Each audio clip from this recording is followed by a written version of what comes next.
Yes, Sheikh, I have this severe thoughts because I was sick and I was going to the doctor, and this was ever since I got my job. So every single rupee I have earned has been spent to the doctors and medical issues, and I have not even saved a penny till today, Sheikh. So this has been going on even now, and it's continuing to go on, and this has been worrying me a lot, Sheikh. It's like even though I go to the doctors and they say that I have nothing, I come home content, but I get a new problem physically, and then I go to another doctor, and then I do more checkups, and this is a cycle that never ends.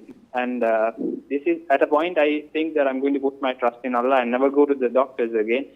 But then somehow I get ended up there, Sheikh. So this is also interfering with my daily life, with the job and everything. Even though I try to put my tawakkul in Allah, it lasts only for a few minutes. So how can I solve this, Sheikh? Jazakallah khair.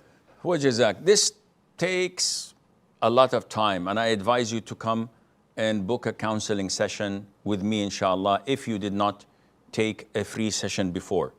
If you can afford it, you have to pay for it. But if you can't afford it, you can come. Allah is your judge and witness that you can't and that you're poor, and I'll give you one free session, inshallah. In a nutshell, all these worries you're getting for the past 3 years, nothing materialized. Doctors say you're fine. Till when are you going to allow Satan to mess up with your head like this? The only one who's bothered by it is you. Everybody around you, your family, your relatives, your friends, they go to work as usual. They eat 3 meals or 5 meals a day. They enjoy themselves. They play around. They go to the gym. They go to the park. They do their thing. And they're living and they're happy. The only one who's depressed is you. Over what? Over nothing. Over an illusion. Over your imagination. And this will continue for another 10 years until you die. Why? Because Satan is messing up with your head, and you're the one who's accepting him and calling him, please come in. He's knocking on your door. He doesn't have any control over you. He simply knocks on your door. You're the one who's opening it and inviting him in. So you have only yourself to blame, as mentioned in Surah Ibrahim, chapter 14, verse 22.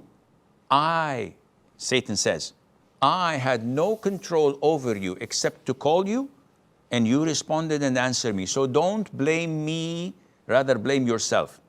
Nobody, akhi, is going to care about you, Abdul Aziz. Nobody. You live, you die. Nobody cares. You're the only loser. And you will continue to lose, and you claim that you have tawakkul on Allah. You have zero tawakkul on Allah. Because if you had tawakkul on Allah, you would be like the birds. Birds don't have a certificate, don't have a degree. They wake up in the morning, they chip around, they fly. They go eat worms, eat whatever they can find, and come at the end of the day with full stomachs and with food to give to their chicks.